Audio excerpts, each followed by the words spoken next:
The NFL Draft.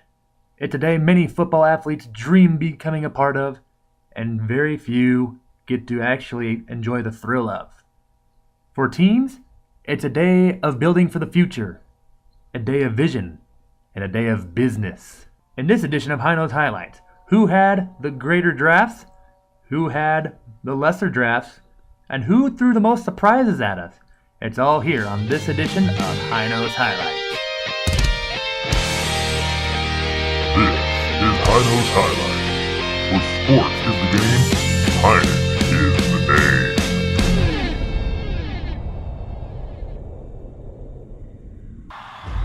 It's over 9,000!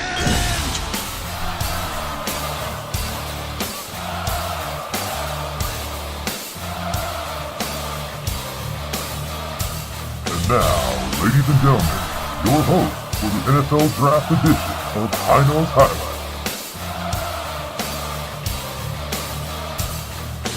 Ladies and gentlemen, Austin Heinen. It's over 9,000! What's happening, everybody? Welcome to the second show of Heino's Highlights. Today, we have an all-draft edition because the NFL Draft is just that huge. Players' dreams come true, and it's the beginning of a new chapter of not just their playing careers, but of their lives. But with 32 teams, obviously we don't have time to talk about all of them, but which one had the best draft? Which one, not so much? And which one gave some surprises? And of course, you know I gotta talk about the Packers. And I'll talk a little bit about the other regional teams. Woohoo! We'll touch on them all a little bit. And we'll touch on as many teams as we can in this version of Heino's Highlights. But if we're going to do that, let's get going. Alright, ladies and gentlemen. So, just to get it out of the way, let's get out with all the negativity and just get that part over with. Which team had the most lesser draft? The Atlanta Falcons didn't really make it as well as they could have, or should have, for that matter.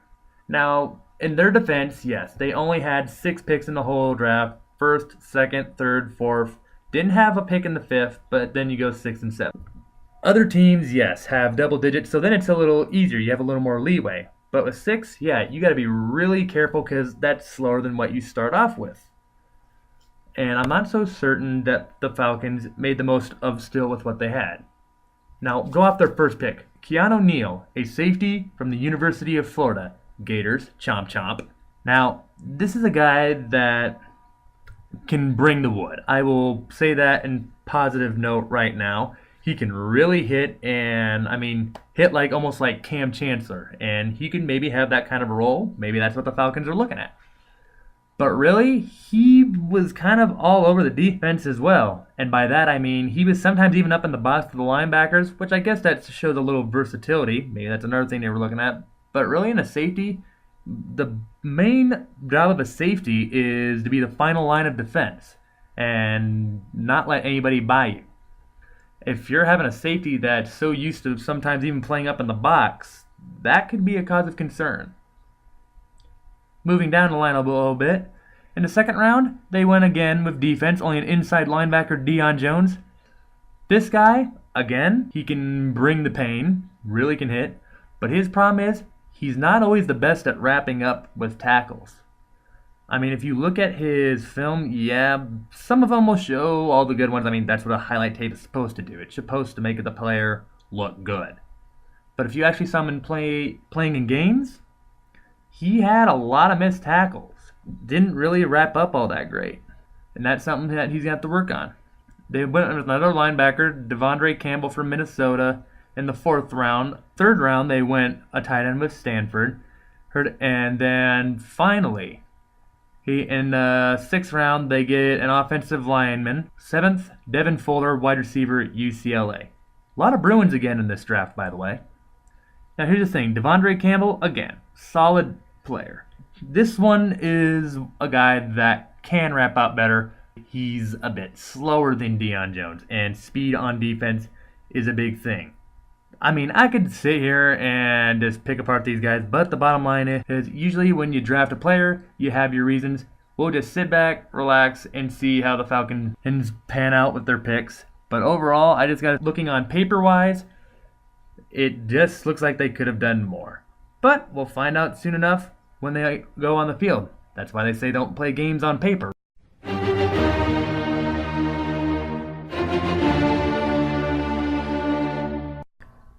Going to a more positive note. Who had the better draft? Ladies and gentlemen, though this team has had some rough years, the future may be starting to finally get a little brighter. The Jacksonville Jaguars' overall draft really catches my eye here, especially their first 2 picks, which is what a good draft will do. The first 2 people on the top obviously should be the 2 name players really, but these 2 really stick out. They get Jalen Ramsey, a guy who's played corner and safety at Florida State. Some people were thinking he was going to go with the Cowboys. Cowboys decided to go with Ezekiel Elliott though instead, but really, Jalen Ramsey or Ezekiel Elliott, I don't think the Cowboys can go wrong either way.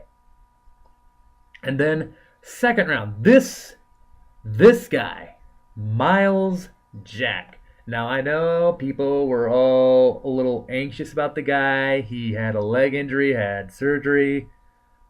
Let me put that anxiety to rest. Ladies and gentlemen, a couple days before the draft, there was a video of him on Twitter not smoking whatever like Laramie Tunzel, but dunking a basketball. Ladies and gentlemen, his leg is fine. I promise you.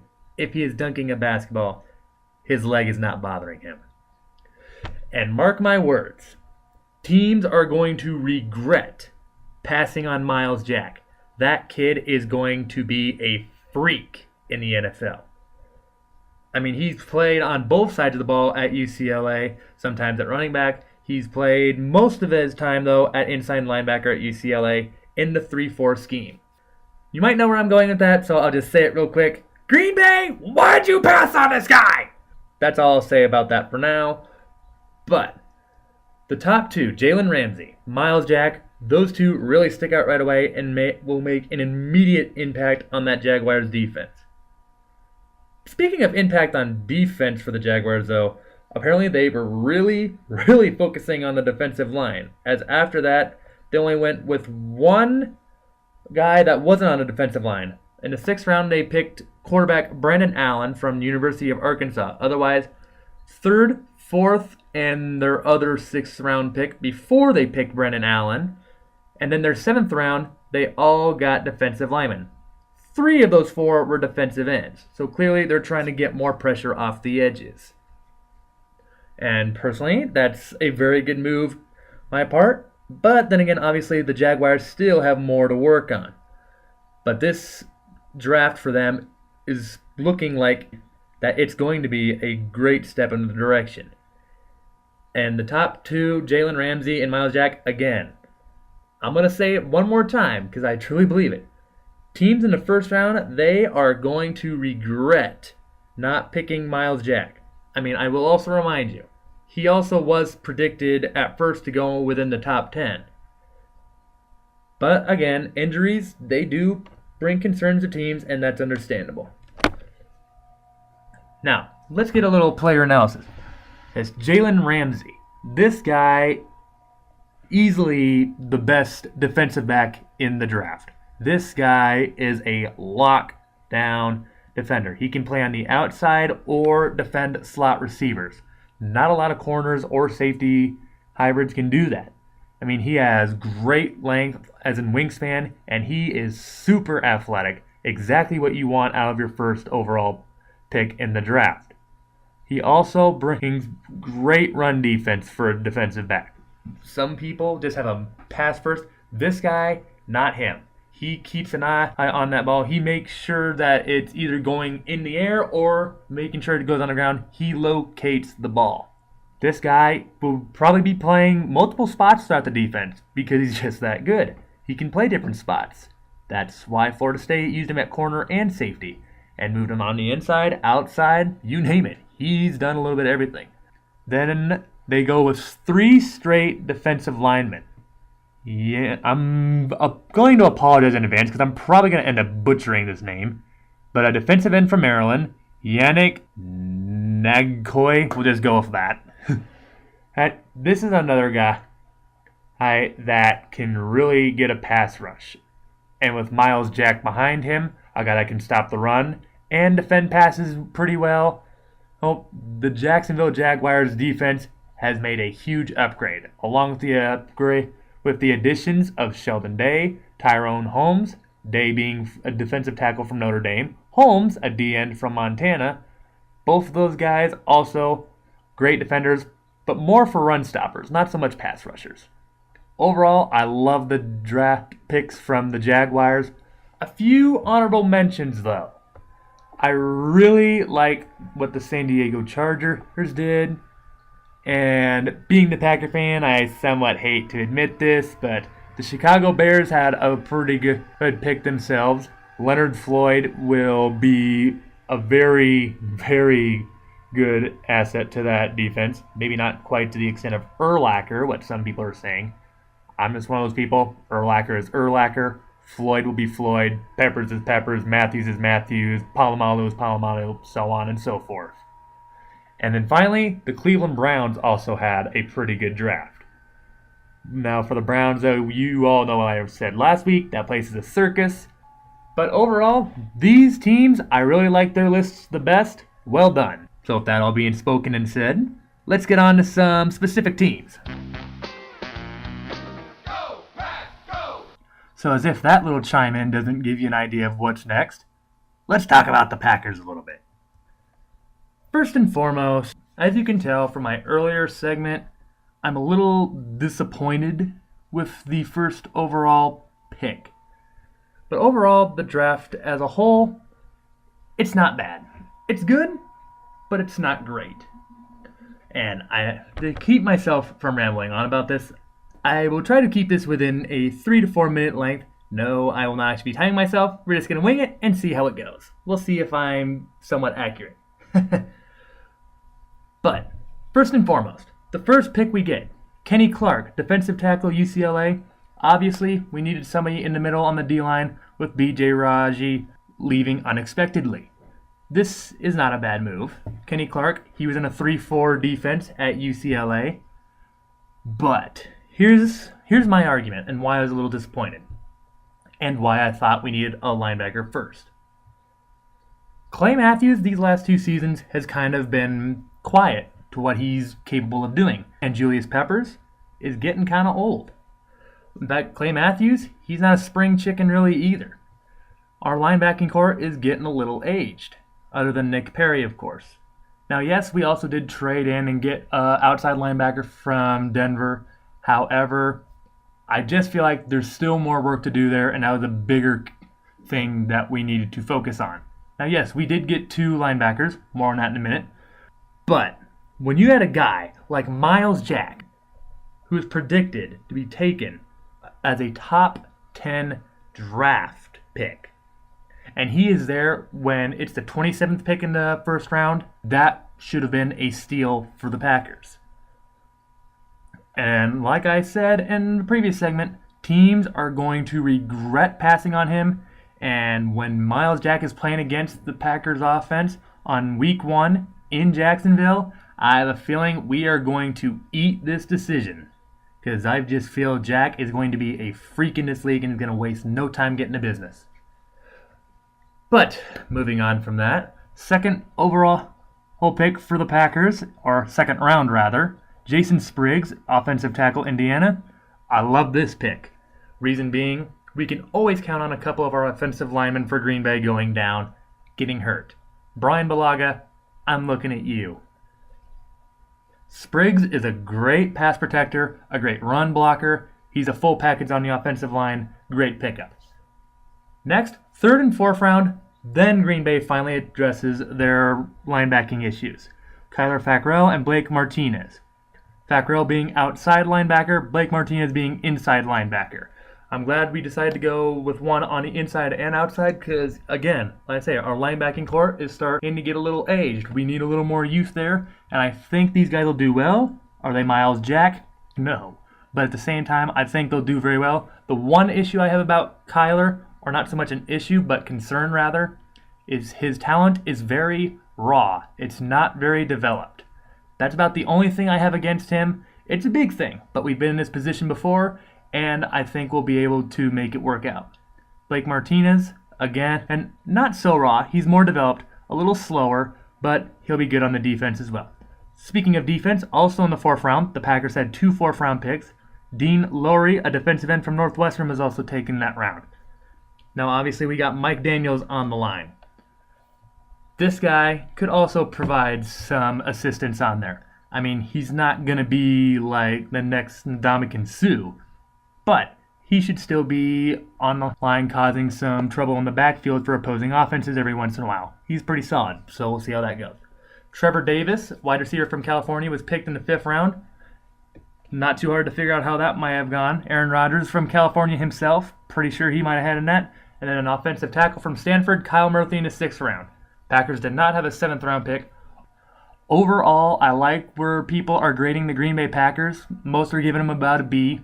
And I feel that's mostly because of our first overall pick with Kenny Clark. Now, again, I want to stress it. I don't hate the pick with Kenny Clark. It's a need, and he's good. He's a good run stopper and a good pass rusher. So I think he'll do well.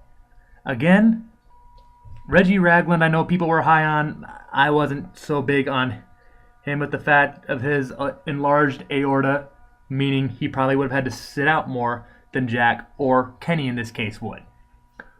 But overall, I like the Packers' overall picks. I don't love it, but I like it.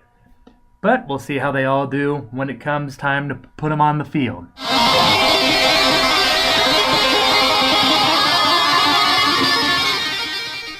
So the final thing I'll talk about here in this NFL Draft edition of Heino's Highlights, what are the players to watch when the season finally comes around?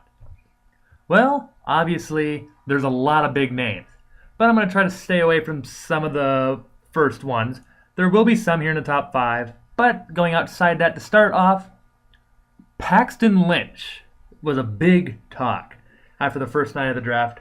The quarterback from Memphis got drafted 26th overall in the 1st round to the Denver Broncos. Now, obviously, the Broncos, we all could have imagined them going for a quarterback with Peyton Manning gone, and your only other option right now, Mark Sanchez, Mr. Butt Fumble himself. But the likelihood is Paxton Lynch probably won't start right away, and the reason why I say this is because Memphis runs a very different system compared to Denver. Thus, he's going to have to take some time to learn the system. I mean, you can't just throw a quarterback in the fire and expect him to do well if he doesn't know how to do the system. That's a train wreck begging to happen. But I truly believe Paxton can get it down. He's a smart player with a high football IQ. Now, Paxton is definitely not Peyton Manning. Part of that because Paxton is a dual threat quarterback. He's a very powerful guy, somewhat to the degree of Cam Newton. He's a very powerful runner and has a very good arm on him. I'm not saying he's going to be the next Cam Newton. Again, Cam is Cam, Lynch is Lynch, Rodgers is Rodgers, Brady is Brady, so on, etc., etc. But I truly believe Paxton Lynch will be great for the Broncos once he figures out the system. He has great weapons with him on the offense, and he has the NFL's best defense to help him out if he ever gets in trouble. Speaking of defense, I'm pretty sure the defense is pretty relieved by this as well. Because with the way things went offensively this year, yes, Peyton Manning was not totally incompetent, but at the same time, especially in the Super Bowl, he didn't do a whole lot. The defense won that game, not Peyton. Everybody can agree to that. But moving on from that, Paxton will do well as long as he gets the offense down, but I'd say give him a few weeks into the season before that happens, at least.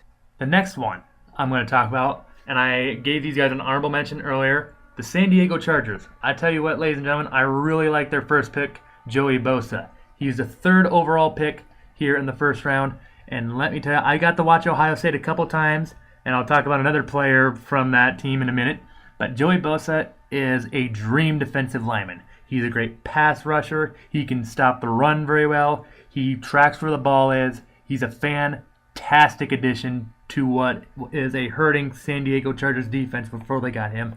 But that defense just got a little bit better by just adding him and him alone. Now, they also added a teammate of his, Joshua Perry, who's an inside linebacker from Ohio State.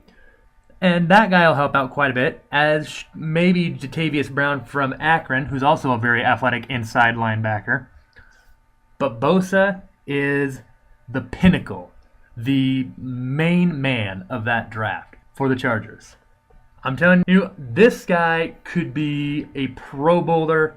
Maybe not right on his first season, but second or third season, he could already be a Pro Bowler. This guy should be great. I'm just saying that defense has a little ways to go, as does the offense really for the Chargers, but Bosa is definitely a player that will help them take a step in the correct direction. Going one pick later in the draft, 4th overall in the first, as I said earlier, another Ohio State Buckeye, Ezekiel Elliott. I mean, we have to talk about this guy just a little bit. Now, I'm not so worried about his talent-wise. The talent's there, it's just a matter of utilizing it correctly. But, if you might recall, earlier in the season, when Ohio State lost their lone regular season game, Ezekiel Elliott kind of had a bit of a temper tantrum. With that being said, that's one thing maybe to keep an eye on for him. Can he help lead the offense? Now, yes, a quarterback is the number one leader. Offensive linemen also have a hand in that. But running back is a huge spot too. If the attitude for the running back is bad, then that's one dimension of the offense that's not going to be very effective. You got to have a balanced offense that can run and pass. And if you have a running back that's throwing temper tantrums, that ain't going to work so well. But then again, it's not like he did it religiously throughout the whole season. It was just one time. To me, it was just a matter of emotions getting the best of him. Not that that clears up anything. It's still something that he needs to be careful of, because I guarantee you, Dallas is going to lose some games, especially next season. And especially if Romo doesn't stay healthy, as we saw this last season. But overall, Ezekiel Elliott, talent-wise, I think he'll be fine. It's just the attitude a little bit that maybe to watch out for. But he should be a fantastic player. Despite that, I don't anticipate him having too much problems on or off the field. Zeke should do fantastic for Dallas. So ladies and gentlemen, the final player I want to touch up on, going back to the NFC North. Not for the Packers, and not to the Bears, although, like I said before with the Bears, I really like their first overall pick with Leonard Floyd, outside linebacker from Georgia. That guy will be great. Again, I know some Bear fans think he's the next Urlacher. I'm not so sure about that, but he'll be great. But rather than the Bears, rather than the Packers, let's go to the Vikings. Laquan Treadwell, 23rd overall pick in the first round, wide receiver from Ole Miss. This guy is fast. Not just fast, but he's physical. He's got a big wingspan. He's very athletic. Basically, he's a dream wide receiver. Teddy Bridgewater should be very, very pleased to have this weapon coming to the Twin Cities. Not to mention the fact that they already have receivers such as Stephon Diggs. This is a great addition. Now, my one concern, and it's not so much on Treadwell, but more on Teddy Bridgewater and the offense's well-being. Correct? Viking fans will probably agree with me. Teddy Bridgewater doesn't like to throw deep all that much. And sometimes that's how Treadwell got the success that he did when he was with the Rebels at Ole Miss, is that he went long for the deep ball. He doesn't even have to be open on the deep ball. He is more than capable of going up and snagging it over a defensive back. He does pretty well at winning jump balls as well.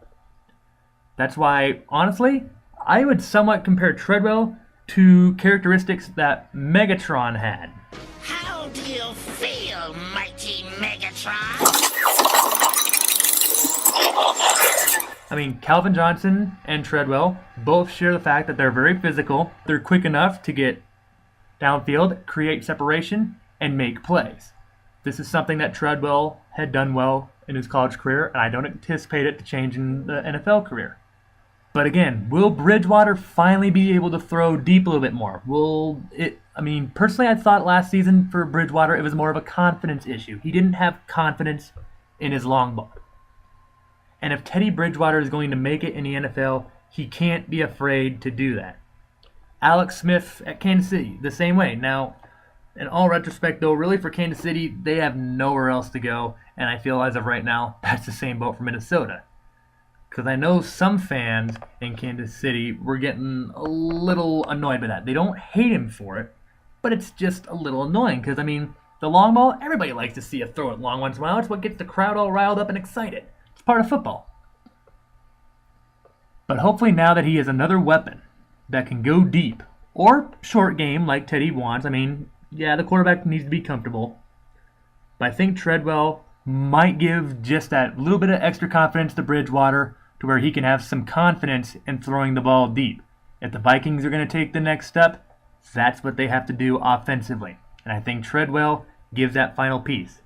As a Packer fan, I got a little nervous when I saw that. Truth be told, I was a little nervous. He will be a great receiver. They got some good defensive pieces for that team as well, although their defense isn't bad. Not to mention they also got the big German wide receiver there as well. I would anticipate him to do pretty well as well. But overall, ladies and gentlemen, there's a lot of great people in this draft, but that's just to name a few.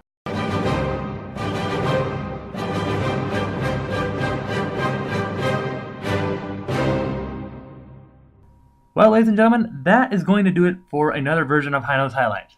Now, before I end the show, I want to make it clear, the show times have been a little off what I've normally said they are going to be. Part of that's been because of equipment that I have here. The equipment I have is limited. That, and of course, the finals coming up, time's getting busy.